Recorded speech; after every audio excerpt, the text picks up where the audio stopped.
When people hear plastic surgery, they think of Botox, they think of a facelift. But here in Africa, in sub-Saharan Africa, plastic surgery is usually reconstructive surgery. As it stands, there is a great need for plastic surgeons in Zimbabwe.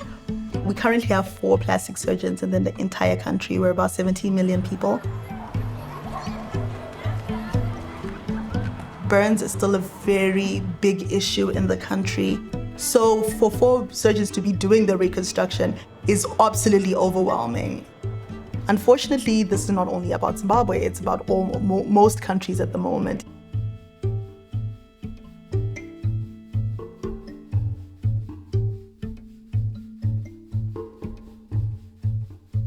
I did it slightly. Okay. My name is Dr. Thandi Munaiwe. I'm a plastic surgery registrar in Zimbabwe. There's so many burns in Zimbabwe because we don't have enough electricity, so people use fire.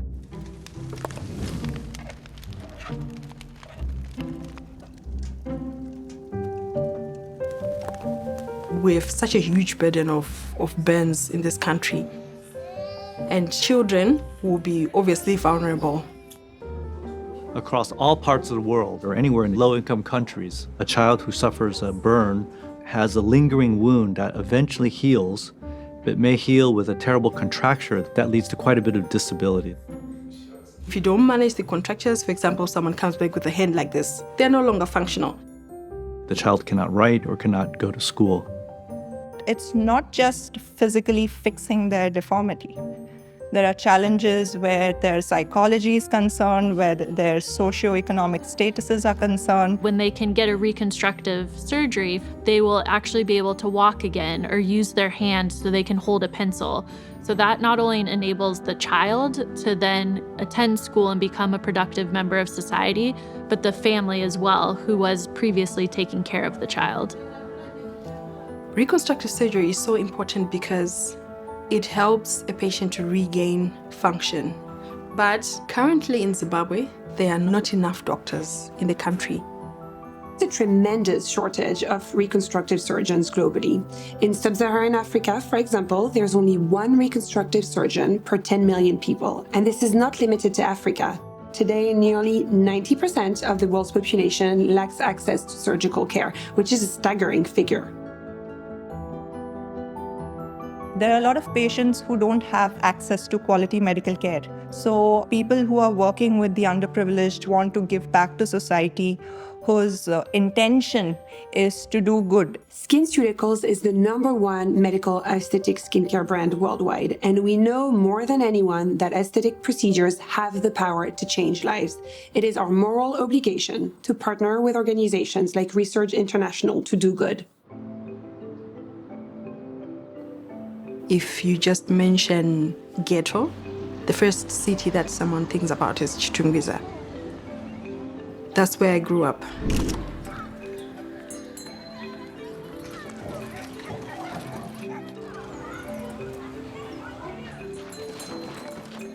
We used to stay in a 2-roomed house. Some people sleep in the kitchen, some people sleep in the bedroom. I didn't sleep on a bed, and it was really challenging. There's no running water, so we had to travel like 5-6 kilometers to go and fetch water. So imagine you want to wash a lot of clothes, so it means you have to have many trips.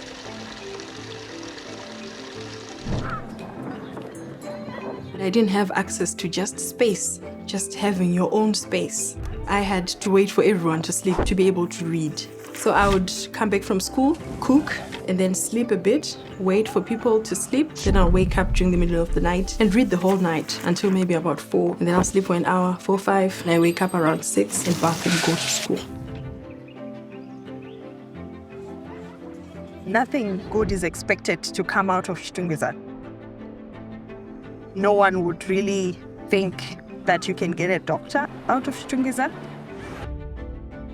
Those early experiences in my life, they motivated me to pursue a career in medicine. There was just a lack of medical facilities, a lack of medical assistance in Zimbabwe.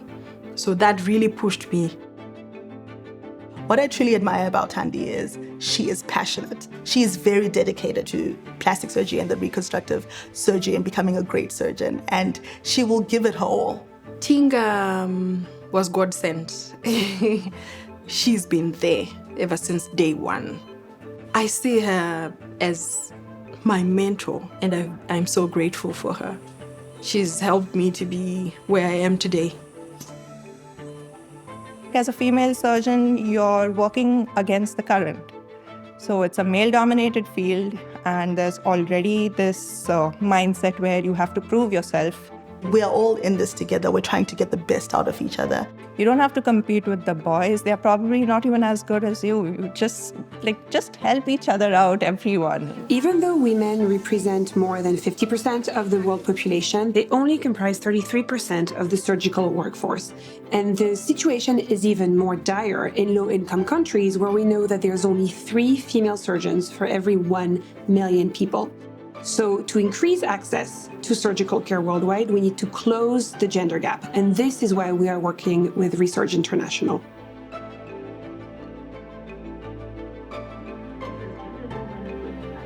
There are not many women in the medical field. So just getting to become a doctor on its own was a barrier.